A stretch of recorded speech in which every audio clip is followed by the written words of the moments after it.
정신과 의사이고 베스트셀러 기독교 저술가인 모건 스캇 팩이라는 분이 쓴 Different Drum: Community Making and Peace라는 책이 있습니다. 제가 종종 이 스캇 팩의 저술들을 인용을 합니다. 이 책은 공동체에 관한 내용을 담고 있는데요. 저자는 슬럼프에 빠진 공동체를 살리는 방법 중에 하나는 공동체가 지향해야 할 목표를 분명히 보고 그 목표를 추구하는 것이라고 말했습니다. 근데 문제가 뭐냐 하면 공동체에 위기가 닥치고 모두를 결집시킬 수 있는 목표나 공동체 정신을 잃어버렸을 때, 그때 잘못된 방법으로 그 문제를 해결하려고 한다는 것입니다. 대표적인 예가 이 대적 형성이라는 것이 있습니다. Enemy formation. 이것은 존재하지도 않는 위협을 조작해서 설정해 놓고 공동체 구성원들의 결집을 노리는 것입니다. 여러분, 대적이 명확하면 대적이다, 우리의 적이다, 에너미다 얘기하면 되지 않습니까? 그건 자연스러운 것이죠. 그런데 대적이 아닌데 대적으로 삼는 경우, 조작하는 경우, 억지로 대적을 만드는 경우도 있다는 것입니다. 예를 들면 미국이 베트남전 참전의 명분을 만들기 위해서 조작한 톤킨만 사건이라는 것이 있습니다. Gulf of tonkin입니다. 톤킨만 사건. 1964년 8월 2일에 북베트남 톤킨만 해상에서 미 해군이 북베트남 해군에 선제 공격을 가했습니다. 양측에 교전이 있었습니다. 그런데 미국은 북베트남이 먼저 도발을 했다고 사건을 조작했지요. 그것을 명분으로 북베트남을 공격하면서 전쟁에 본격적으로 참전하게 된 겁니다. 당시 미국은 북베트남으로부터 1차 공격과 2차 공격을 받았다고 발표했고요. 의회에서 즉각적으로 톤킨만 결의를 의결하여 1965년 2월부터 B-52 폭격기로 북베트남을 폭격하기 시작합니다. 그리고 지상군도 파견을 했지요. 그리고 우리나라를 비롯해서 몇몇 국가들이 지상군이 투입이 된 것입니다. 하지만 몇 년 뒤 톤킨만 사건은 미국의 전쟁 참여 명분을 위해 조작된 것이라는 사실이 폭로되어서 세상에 알려지게 된 것입니다. 아시는 대로 베트남 전쟁은 1955년부터 시작됐는데 내전 형태로 진행이 되었고요. 남베트남 자유진영이죠. 여기에 게릴라전이 있었는데 미국이 게릴라전에 조금 간섭하는 정도였지 북베트남을 칠 수는 없었어요. 치려면 명분이 필요했던 것이죠. 그런데 이 사건을 계기로 해서 북베트남을 치게 된 것이고 베트남전 전쟁이 확대가 되어버린 것입니다. 스캇 팩 박사는 공동체를 살리겠다고 하는 이런 대적 형성은 아마 가장 파괴적인 형태의 인간 행동일 것이다. 그렇게 말했습니다.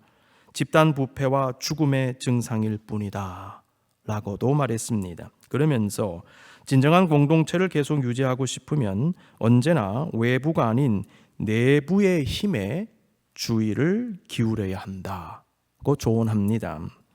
아울러 악에 대항하기보다는 선을 지향해야 한다라고 권고합니다. 이것은 악의 실제를 부정하자, 무시하자라는 것이 아니고 선을 타락해서 지켜내자는 의미다라고 말합니다. 중요한 것은 외부적인 힘보다는 내부적인 힘에 주의를 기울이는 것이 진정한 공동체 형성에 도움이 된다는 것입니다. 성령의 임재는 믿음의 사람들의 모임인 교회라고 하는 공동체를 일으켰죠. 교회라는 공동체 중심에 성령이 계십니다. 교회는 성령으로 시작되었고 성령으로 충만하며 성령을 따라가는 공동체입니다. 성령은 교회의 내적인 그리고 근본적인 힘이 됩니다. 그래서 교회 안에 계시는 성령을 바라봐야 된다는 것입니다. 모든 교회 구성원들은 내 안에 계시고 우리 안에 계신 성령을 의식하고 성령께 집중할 수 있어야 합니다. 오늘 본문은 오순절 성령 강림 사건 이후에 일어난 일들을 기록하고 있습니다. 사도행전 2장 14절에서 36절까지는 사도 베드로의 오순절 설교를 담아내고 있습니다. 2장 14절 15절에서 유대인들과 예루살렘에 사는 모든 사람들아 이 일을 너희로 알게 할 것이니 내 말에 귀를 기울이라. 때가 제 삼시니 너희 생각과 같이 이 사람들이 취한 것이 아니라 그랬습니다. 구약 성경을 중심으로 성령 임재에 관한 설교를 베드로가 시작했습니다. 유대 시간 제3시라고 하는 것은 우리 시간으로 오전 9시입니다. 유대 시간에 6을 더하면 우리 시간이 됩니다. 베드로는 오전 9시에 술에 취해 있을 리가 없음을 말하면서 120명의 제자들은 술 취한 것이 아니라 성령으로 충만해 있는 것임을 말했습니다. 베드로는 요엘서 2장 28절 이하의 말씀을 인용하면서 성령 강림은 이미 구약 성경에 예언된 사건이었다고도 말했고, 시편 16편 8절 이하의 말씀과 시편 110편 1절을 언급하면서 예수님은 인류의 구원을 위해 십자가에서 죽으셨고 부활하셨음을 증거했습니다. 그리고 이스라엘 온 집은 확실히 알지니 너희가 십자가에 못 박은 이 예수를 하나님이 주와 그리스도가 되게 하셨느니라고 선포했습니다. 베드로의 설교를 듣는 사람들은 이제 무엇을 어떻게 해야 하는지를 질문했습니다. 예루살렘에 모여든 많은 사람들은 제자들이 성령을 받고 방언을 말하는 장면을 보면서 크게 놀랐지요. 그들이 베드로의 설교를 들었을 때 단순한 놀라움을 넘어 이제는 구원을 받기 위해 구체적으로 어떻게 해야 하는지를 물었던 것입니다. 37절, 그들이 이 말을 듣고 마음에 찔려 베드로와 다른 사도들에게 물어 이르되 형제들아 우리가 어찌할꼬 하거늘. 마음에 찔려 그랬습니다. 찔려라고 번역된 말의 원어를 직역하면 찔려 관통함을 받았다입니다. 하나님은 말씀을 통하여 사람들의 마음이 마치 찔려 관통을 당하듯이 양심의 가책을 느끼게 하셨습니다. 가장 큰 이유는 유대인들이 예수님을 십자가에 못 박았기 때문이죠. 물론 베드로의 설교를 듣던 유대인들이 예수님을 직접 죽인 것은 아닙니다. 그럼에도 현장에 있던 유대인들은 일종의 집단 의식을 가지고 있었던 것으로 보여집니다. 그 자리에 있던 유대인들은 자신의 동족들이 예수님을 죽음으로 내몰았던 것에 대한 일종의 죄책감을 느끼고 있었습니다. 이러한 정서적인 반응은 오늘을 사는 우리도 그대로 가지고 있습니다. 믿음의 사람은 예수님께서 나의 죄 때문에 십자가에 달리셨음을 고백합니다. 나의 죄 때문에. 그래서 우리는 매일같이 나를 위해 죽으신 주님 생각하며 나의 죄를 회개하는 것입니다. 이러한 마음을 주시는 것은 결국 하나님이시지요. 성령 임재의 역사는 사람들로 하여금 양심의 가책을 느끼고 회개하게 했습니다. 마음의 찔림을 경험한 사람들은 중요한 질문을 합니다. 형제들아 우리가 어찌할꼬? 이 질문은 회개의 마음을 품은 사람들이 가지는 구원을 향한 관심을 반영합니다. 주님 만난 사람들의 공통적인 특징은 회개의 마음을 품는다는 것이고요, 구원에 관심을 가지고 구원을 갈망한다는 특징이 있습니다. 바울이 빌립보 감옥에서 기도와 찬양을 들었을 때에 갑자기 큰 지진이 나서 옥토가 움직이고 문이 곧 다 열리며 모든 사람들의 메인 것이 벗어졌을 때에 놀란 간수는 자살하려고 했지 않습니까? 그때 바울은 급히 그 자살을 만류했습니다. 그때 간수가 한 질문이 있습니다. 선생들이여, 내가 어떻게 하여야 구원을 받으리까? 간수의 질문은 오늘 본문에 나오는 베드로의 설교를 들은 사람들의 질문과 동일합니다. 이와 같은 역사는 지금도 비슷하게 일어나고 있습니다. 성삼일체 하나님, 성경, 교회, 믿음, 구원 등등의 영적 주제에 전혀 관심을 보이지 않는 사람들이 많습니다. 그러나 또 많은 사람들이 자신이 믿음을 가졌다고 선뜻 고백은 하지 않지만은 영적 주제에 관심을 가지고 탐구하고 질문하는 사람들도 많습니다. 하나님은 오늘 본문에서와 같이 말씀을 통하여 이들의 마음을 움직여서 하나님의 진리를 탐구하고 싶은 생각을 불러일으키는 거예요. 여러분 주변에 이런 분들이 있으면 기도해 주십시오. 특별히 그들의 마음이 열리고 있다는 증거가 되는 것입니다. 하나님은 말씀을 비롯해서 다양한 은혜의 수단들을 통하여, 기도를 통하여, 찬양을 통하여, 그 외의 은혜의 수단들을 통하여 하나님께로 더 가까이 나아가도록 그들을 이끌어 가시는 것입니다. 이런 사람들은 본인이 교만하고 완악한 마음을 품고 스스로 돌아서지 않는 이상 성령의 역사 가운데 어느 순간에 하나님을 인격적으로 깊이 만나게 되는 것입니다. 선뜻 믿음이 없지만은 궁금하신 분들, 마음이 동하는 분들, 질문이 있으신 분들, 돌아서지 마시고 주를 향하여 가십시오. 돌아서지 마시고 기도함으로 나가실 수 있기를 바랍니다. 언젠가 하나님을 찾는 여러분을 만나 주실 것입니다. 하나님을 찾고 있습니까? 정말 진심으로 주님을 만나고 싶으십니까? 성령의 은혜를 구하며 말씀에 귀를 기울이십시오. 내가 듣는 말씀들, 내가 경험하는 일들과 현상들, 내가 지금 처해 있는 상황들을 대수롭지 않게 여기며 그냥 흘려보내지 마시고 깊이 한번 생각해 보실 수 있기를 바랍니다. 하나님은 여러분과 여러분의 삶에 임재하십니다. 정말 진솔하게 구도자의 마음으로 진지하게 주님께 질문하며 기도해 보실 수 있기를 바랍니다. 아울러 목회자에게 가까이 있는 친분 있는 믿음의 사람들에게 솔직하게 질문하고 생각을 나누고 의견을 구해 보십시오. 하나님은 선한 마음, 열린 마음, 겸손한 마음, 그리고 갈망을 가지고 하나님을 찾는 사람들을 반드시 만나주시는 것입니다. 예레미야서 29장 12, 13절 너희가 내게 부르짖으며 내게 와서 기도하면 내가 너희들의 기도를 들을 것이요 너희가 온 마음으로 나를 구하면 나를 찾을 것이요 나를 만나리라. 아멘. 이제 무엇을 어떻게 해야 하는지 질문한 사람들에게 베드로는 다음과 같이 말씀했습니다. 38절에서 40절 베드로가 이르되 너희가 회개하여 각각 예수 그리스도 이름으로 세례를 받고 죄 사함을 받으라. 그리하면 성령의 선물을 받으리니 이 약속은 너희와 너희 자녀와 모든 먼데 사람 곧 우리 주 우리 하나님이 얼마든지 부르시는 자들에게 하신 것이라 하고 또 여러 말로 확증하며 권하여 이르되 너희가 이 패역한 세대에서 구원을 받으라 하니. 베드로의 메시지는 몇 가지로 요약이 되지요. 첫 번째, 회개와 죄사함입니다. 회개를 의미하는 헬라어 단어 메타노이아는 마음이 근본적으로 바뀌는 것을 의미하는 것입니다. 여러분 회개 기도를 드릴 때에 회개를 생각하실 때에 마음이 근본적으로 바뀌는 것이 회개다 라는 생각 잊지 마시기를 바랍니다. 주 예수 그리스도를 믿고 성령의 은혜를 입은 사람은 마음이 온전히 바뀌고 새로운 삶을 살아가는 것으로서의 회개를 행하며 평생토록 회개하는 삶, 평생토록 성화를 이루는 삶을 살아갑니다. 하나님은 자신의 죄를 온전히 고백하며 회개하는 사람에게 예수님의 피의 공로로 사죄의 은총을 주시는 것입니다. 두 번째, 예수 그리스도 이름으로 세례를 받음입니다. 세례는 예수님 믿고 예수님과 연합되며 교회의 구성원이 되었다는 것을 증거하는 것입니다. 징표입니다. 세례는 신앙 고백 위에 받는 것이기 때문에 세례를 받았다고 하는 것은 고백된 신앙을 가지고 있음을 증거합니다. 세 번째, 성령의 선물을 받습니다. 성령은 진정으로 예수님 믿고 참되게 회개하고 죄사함 받는 자들에게 주어집니다. 저와 여러분이 진정으로 믿음이 있다면 저와 여러분은 이미 성령 세례를 받은 것입니다. 성령 세례를 받은 사람은요, 성령 충만을 구하셔야 돼요.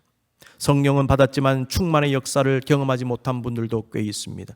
그러니 여러분이요, 성령의 충만함을 기도하실 수 있기를 바랍니다. 오늘 본문 41절에는 베드로의 말씀을 들은 사람들이 세례를 받았는데 그날 신도의 수가 3,000이나 더했다라고 기록하고 있습니다. 학자들에 따르면 당시 예루살렘의 인구를 3만 명 정도로 추정을 합니다. 그런데 3,000명이 세례를 받았다면 도시 전체 인구의 10분의 1이 세례를 받았다니 그런 말이 되기 때문에 이 과장한 게 아닌가, 너무 많은 게 아닌가 이렇게 생각할 수도 있습니다. 하지만 우리가 잊어서는 안 되는 것이요, 성령께서 임하신 그때는 오순절 아닙니까? 이스라엘 각지뿐만 아니라 이웃나라에서 수많은 유대인들이 몰려들었기 때문에 그 예루살렘은 인산인해를 이루었을 것입니다. 어떤 학자들은 당시 예루살렘에 수십만이 있었을 것이라고 추정하기도 합니다. 자, 그렇게 보았을 때 3,000명이 세례받았다는 기록은 결코 과장이라고 볼 수 없습니다. 하나님 역사 참 묘하죠. 당시에 나가서 전도하기 어렵지 않습니까? 당장 외국에 나가기 어렵지 않습니까? 그러니까 외국에 있는 사람 예루살렘으로 불러들인 거예요. 이 하나님의 역사입니다. 여러분 지금 한국에 많은 외국인들 들어가고 있다 그러지 않습니까? 무슬림들이 들어간다 그러지 않습니까? 무슬림들이 한국에 들어와서 무슬림화 시키는 것이 아니냐, 우리에게 해악을 끼치는 것이 아니냐, 이렇게도 생각할 수 있어요. 그런데 돌려서 한번 생각해 보자는 거예요. 우리가 무슬림께 나가는 게 얼마나 어렵습니까? 무슬림 국가들에는요, 선교 자체가 금지되어 있지 않습니까? 못 갑니다. 근데 그 사람들이 자발적으로 국내에 들어오지 않습니까? 이거 하나님의 역사 아닌가요? 하나님이 보내주시는 거예요. 그 사람들 전도해라, 그 사람들 기도해라. 자유롭게 국내에서 전하는 것입니다. 미국도 마찬가지죠. 하나님의 오만 역사를 한번 생각해 보실 수 있기를 바랍니다. 자, 그렇다면 어떻게 하루에 3,000명이 세례를 받습니까? 하루에 받았다 그랬거든요. 그 날에 그랬어요. 여러분, 하루에 한 자리에서 3,000명에게 세례를 주는 것은 산술적으로 어렵다고 봐야 됩니다. 그렇죠. 따라서 아마도 그날 3,000명의 세례는 12사도들이 침례를 할 수 있는 여러 곳에 흩어져서 동시에 진행한 것으로 보아야 합니다. 우리가 주목할 것은 성령의 폭발적인 역사 그리고 확산력입니다. 성령은 한 사람을 바꾸고 공동체를 바꾸고 안으로 깊이 들어가시고 옆으로 퍼져나가게 하시는 것입니다. 우리는 지금도 이러한 성령의 역사가 나 개인과 우리 공동체와 온 세상에 나타나기를 간절히 기도해야 합니다. 한 사람을 위해서 여러분 기도하실 때 성령이여 그 심령 깊숙이 들어가 주시옵소서. 내 아들에게, 내 딸에게, 우리 친척에게, 우리 동생에게, 우리 부모님에게 성령이여 깊이 임재하여 주시옵소서. 저 가정에게, 저 기업에게, 저 교회 위에, 이 땅 위에, 북한에, 러시아에, 중국에 성령이여 깊이 들어가 주시옵소서. 오순절 성령의 역사가 그 땅에도 일어나게 하여 주시옵소서. 확산하여 주시옵소서. 바꾸어 주시옵소서. 여러분, 우리의 기도의 제목입니다. 오늘 본문 42절에서 47절은 세례를 받은 성도들을 중심으로 믿음의 공동체가 형성되었음을 보여주고 있습니다. 그들이 사도의 가르침을 받아 서로 교제하고 떡을 떼며 오로지 기도하기를 힘쓰니라. 사람마다 두려워하는데 사도들로 말미암아 기사와 표적이 많이 나타나니 믿는 사람이 다 함께해서 모든 물건을 서로 통용하고 또 재산과 소유를 팔아 각 사람의 필요를 따라 나눠주며 날마다 마음을 같이하여 성전에 모이기를 힘쓰고 집에서 떡을 떼며 순전한 마음으로 음식을 먹고 하나님을 찬미하며 또 온 백성에게 칭송을 받으니 주께서 구원받는 사람을 날마다 더하게 하시니라. 이 말씀은 성령 공동체로서의 교회의 가장 초기의 특징적인 모습들을 낱낱이 기록하고 있습니다. 여러분 유심히 보실 수 있기를 바랍니다. 42절에 기록된 오로지 힘쓰니라 라는 표현이 있어요. 이 말의 원어적인 의미를 보니까요, 힘있게 집착하다, 전적으로 힘쓰다 라는 의미입니다. 그런데 국문 번역을 보시면 오로지 기도하기를 힘쓰니라고 되어 있기 때문에 기도에 보다 전적으로 힘썼다 이렇게 받아들이기 쉽습니다. 그런데 원문을 보면요, 오로지 힘쓰니라 라는 표현은 사도의 가르침을 받는 것, 교제하는 것, 떡을 떼는 것, 그리고 기도하는 이 네 가지 모습에 다 연결되고 있습니다. 오로지 사도의 가르침을 받는 데 힘쓰니라, 오로지 교제하기에 힘쓰니라, 오로지 떡을 떼기에 힘쓰니라, 오로지 기도하기에 힘쓰니라, 이렇게 읽어야 된다는 겁니다. 42절에서 47절에 기록된 초기 교회의 특징적 모습들 잠시 설명해 드립니다. 첫 번째, 사도들을 통하여 말씀의 가르침을 받는 것에 전념했습니다. 성령 공동체는 기본적으로 말씀 공동체입니다. 교회에서 드리는 찬양도 중요하고 기도도 중요하지만 말씀이 빠지면 안 돼요. 교회는 하나님 말씀 위에 세워진 공동체입니다. 에베소서 2장 20절, 너희는 사도들과 선지자들의 터 위에 세우심을 입은 자라. 그리스도 예수께서 친히 모퉁이 돌이 되셨느니라. 사도들은 신약시대 말씀 전파자들이죠. 선지자들은 구약시대 말씀 선포자들입니다. 사도들과 선지자들의 터 위라고 하는 것은 그들이 전한 말씀의 터라는 것입니다. 그러므로 교회는 말씀 공동체입니다. 두 번째, 서로 교제하는 것에 전념했습니다. 46절에 보시면 날마다 마음을 같이하여 성전에 모이기를 힘쓰고 집에서 떡을 떼며 순전한 마음으로 음식을 먹고 그랬는데요, 이 말씀 속에 교제의 개념이 녹아들어 있지요. 초기 교회는 믿음과 사랑으로 연합되고 어우러져 교제한 공동체입니다. 초기 교회는 육적으로도 교제하고요, 영적으로도 교제했어요. 교제는 그리스도 안에서 한 형제요 자매된 성도들의 연합을 의미하는 것입니다. 단순히 밥 먹고 떠들고 놀고 교제하고 잡담하는 게 아닙니다. 연합을 의미합니다. 에베소서 4장 1절에서 4절, 그러므로 주 안에서 갇힌 내가 너희를 권하노니 너희가 부르심을 받은 일에 합당하게 행하여 모든 겸손과 온유로 하고 오래 참음으로 사랑 가운데서 서로 용납하고 평안에 매는 줄로 성령이 하나 되게 하신 것을 힘써 지키라. 몸이 하나여 성령도 한 분이시니 이와 같이 너희가 부르심의 한 소망 안에서 부르심을 받았느니라. 하나로 연합되어 어우러져라는 것입니다. 교제, 성도의 교제는 서로 돕고 섬기고 구제하는 것을 포함합니다. 본문 2장 44절 45절에서도 믿는 사람이 다 함께 있어 모든 물건을 서로 통용하고 또 재산과 소유를 팔아 각 사람의 필요를 따라 나눠주며, 그냥 밥 먹고 차 마시고 이야기하고 하나 되는 그 정도가 아니고 가진 것을 나누며 서로 돕고 섬겼다는 것입니다. 바울은 고린도후서 8장에서 당시 어려움을 당한 예루살렘 교회를 위해 마게도냐 교회들이 구제 헌금을 보낸 사실을 기록하고 있습니다. 8장 1절과 2절 형제들아 하나님께서 마게도냐 교회들에게 주신 은혜를 우리가 너희에게 알리노니 환난의 많은 시련 가운데서 그들의 넘치는 기쁨과 극심한 가난이 그들의 풍성한 연보를 넘치도록 하게 하였느니라. 교제 속에 뭐가 들어간다고요? 서로 돕고 섬기는 것입니다. 구제가 들어갑니다. 그래서 우리는 교회 안에서 돕습니다. 교회 바깥으로 돕고 섬깁니다. 다른 교회들, 다른 선교지들 그래서 돕는 겁니다. 교제 개념입니다. 세 번째, 떡을 떼는 것에 전념했습니다. 46절 날마다 마음을 같이하여 성전에 모이기를 힘쓰고, 다시 읽겠습니다. 집에서 떡을 떼며 순전한 마음으로 음식을 먹고. 집에서라는 말, 이 말로 번역된 표현의 원어적인 의미를 보면 한 집에서 다른 집으로요. From house to house. 당시 성도들은 각자의 집에 돌아가면서 모임을 가졌다는 겁니다. 우리가 구역 모임 가질 때에 구역 식구들의 집을 순회해서 모이지 않습니까? 여러분, 성경적인 겁니다. 초기 교회 교인들의 모습이었어요. 집에서 떡을 떼며. 떡을 떼었다는 것은 음식을 함께 나누었다는 뜻과 함께 예수님 명령 따라 성찬식 가졌다는 의미입니다. 당시 성도들이 모여서 음식을 나눈 여러 가지 이유 중에 하나는요, 음식을 제대로 먹지 못할 만큼 가난한 분들이 있었기 때문에 성도들이 함께 음식을 가져와서 함께 나누어 먹으면서 그분들을 도우려고 했다는 거예요. 같이 음식도 먹고 못 먹는 분들 챙겨주는 거예요. 그리고 난 후에 예수님의 고난과 죽음을 묵상하며 성찬식을 가졌어요. 떡을 떼며 라는 말 속에 깊은 의미가 담겨 있습니다. 성도들이 함께 식사를 한 것, 그리고 성찬을 통하여 주님의 몸과 피를 함께 받은 것은 육적으로도 그리고 영적으로도 매우 중요한 의미를 가집니다. 함께 나누어 먹는 것은 연합을 의미하죠. 서로를 섬기고 돕는 것을 의미하는 것입니다. 여러분, 음식으로 섬기잖아요. 아유, 좀 더 드십시오. 대접하고 싶습니다. 이것 좀 드셔보세요. 여러분, 음식으로 사람을 잘 섬길 수가 있습니다. 서로 섬기는 것입니다. 예수님의 몸과 피를 상징하는 떡과 잔을 나누는 것은 주님을 받아들이는 것, 주님과 연합되는 것, 동시에 그 성찬을 함께 드는 사람끼리 연합되는 그런 의미도 가지고 있습니다.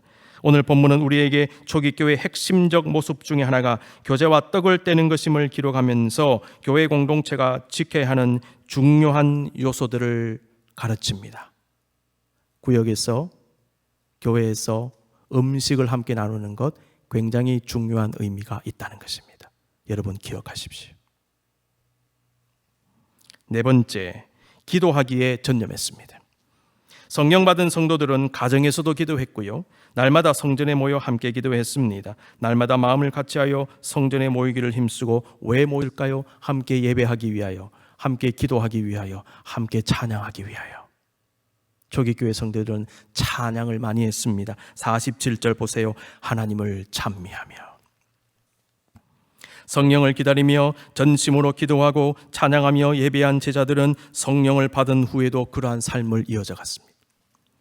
성령의 사람은 말씀과 기도와 찬양과 예배의 사람이며 성령의 공동체도 마찬가지입니다. 우리는 초기 교회 성도들이 성전에 모이기를 힘썼다는 점을 주목해서 볼 필요가 있습니다.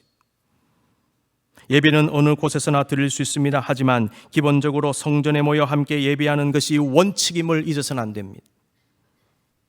온라인 예배를 드리면 안 된다는 말이 아닙니다. 상황에 맞게 할 수 있는 만큼 성전에 함께 모이는데 최선을 다해야 한다는 것이에요. 다섯 번째, 당시 교회 공동체는 사도들이 행하는 기사와 표적으로 말미암아 두려움을 가졌는데 이 두려움도 특징입니다. 43절, 사람마다 두려워하는데. 사도들로 말미암아 기사와 표적이 많이 나타나니 성도들이 가진 두려움은 당시 초기 교회의 특징적 모습인데, 이 두려움은요, 그냥 인간적으로 화들짝 놀라는 것이 아니고 거룩한 두려움입니다. 성령의 구원과 치유와 회복의 역사가 임하는 교회 공동체 내에는 하나님을 향한 거룩한 경외감이 늘 존재합니다. 여러분, 교회 오시면 편안하시죠? 기쁘시죠? 즐거우시죠?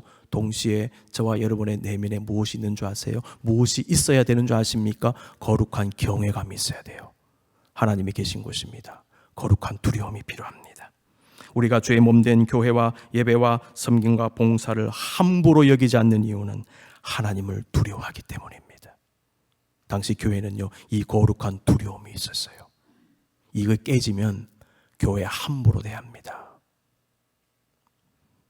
6번째, 온 백성에게 칭송을 받았고 구원받는 사람이 날마다 늘어갔습니다. 47절, 하나님을 찬미하며 또 온 백성에게 칭송을 받으니 주께서 구원받는 사람을 날마다 더하게 하시니라.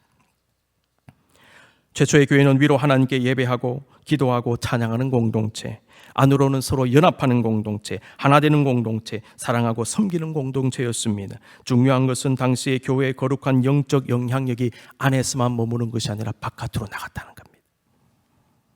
당시 교회가 온 백성에게 칭송을 받은 이유는 교회가 지역사회와 이웃들이 보기에 도덕과 윤리적으로 모범이 되었기 때문에, 그리스도의 사랑을 바깥으로 실천했기 때문에, 주님의 덕을 세우는 아름다운 공동체로 서 있었기 때문입니다. 당시 그리스도를 따르는 사람들을 향해 의욕과 멸시의 시선을 가지고 여차하면 핍박하려고 하는 상황 속에서 교회 공동체가 온 백성에게 칭송을 받은 사실은 오늘날의 교회들에게 큰 도전을 줍니다. 여러분, 우리 교회 이 주택가 안에 들어있지 않습니까? 이 주변의 이웃들이 우리 교회를 잘 보고 있습니다. 최근에 어떤 이웃이요, 우리 교회 도네이션을 했어요. 저에게 편지를 썼습니다. 그리고 책을 그 안에 넣어가지고 도네이션 했어요. 내용이 뭔지 아세요? 자기가 몸이 좀 불편한데 주중에 낮에 차를 가지고 와서 여기 대고 우리 교회 터에서 운동을 한대요. 여기가 너무 조용하고 좋아서 좋다는 거예요. 근데 자기가 이게 큰 도움이 되고 있다고. 당신 교회 분들 저를 보면 프렌들리하게 대하고 얼마나 사람들이 좋고 너무 자기가 은혜를 받고 너무 좋아서 자기가 헌금하고 싶다고. 그래서 제가 답장도 보내고요. 최근에 요 앞에서 만난 적이 있어요. 저는 깜짝 놀랐어요. 그냥 와서 그냥 있다가 가는데 뭐 자기가 헌금하지 않아도 된다고 생각할 수 있지 않겠습니까? 근데 헌금을 했더라고요. 야, 우리 교회를 관심 있게 보고 있구나. 그래서 제가 격려하고 위로하고요. 언제든지 오라고. 그랬더니 나중에 제가 혹시 교회 올지도 모르겠다고. 좋다고 오라고. 여러분, 아닌 것 같지만요, 우리 이웃들이 우리 교회를 주목하고 있습니다. 여러분 생각하십시오. 덕을 세우시고요, 프렌들리하게 하시고요, 차 운전하실 때도 조심해서 여기 사람들이 있으니까 그렇게 하시고요. 우리 덕을 세우십시다. 초기교회 모습을 가지십시다. 우리 교회가 주목되고 있습니다. 그리스도의 사랑을 전하십시다. 당시 초기교회의 모습입니다. 그런데 이러한 성숙한 모습을 통하여 하나님이 역사하시는데 날마다 구원받는 사람이 늘어나게 하셨다는 거예요.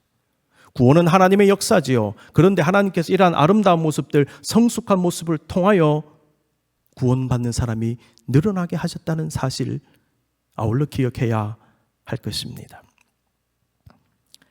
마지막으로 초기교회 문서 가운데 디오그네투스에게 보낸 편지라는 것이 있습니다.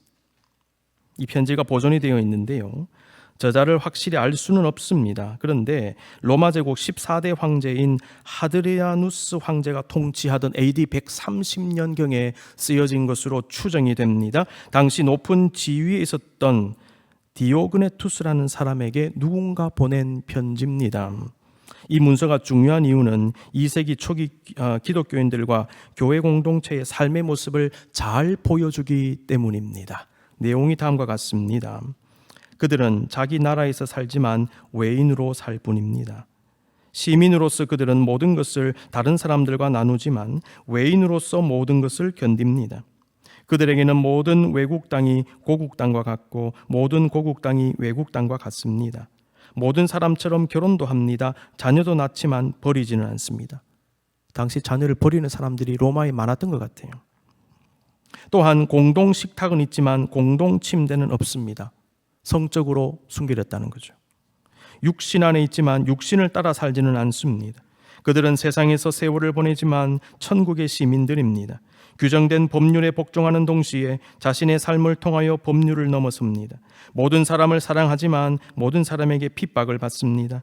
제대로 알려지지 않은 상태에서 비난을 받습니다. 죽임을 당하지만 부활합니다. 가난하지만 많은 사람을 부요하게 하고 모든 것이 부족하지만 모든 것에서 넉넉하게 살며 멸시를 당하지만 바로 그 멸시 속에서 영광을 얻습니다. 악하다는 말을 듣지만 의롭게 되고 욕을 먹지만 축복하고 모욕을 당하지만 모욕을 존경으로 갚고 선을 행하지만 악행자로 벌을 받습니다. 사랑하는 성도 여러분, 초기교회 성도들에게서 이러한 삶이 가능한 이유가 무엇이었겠습니까?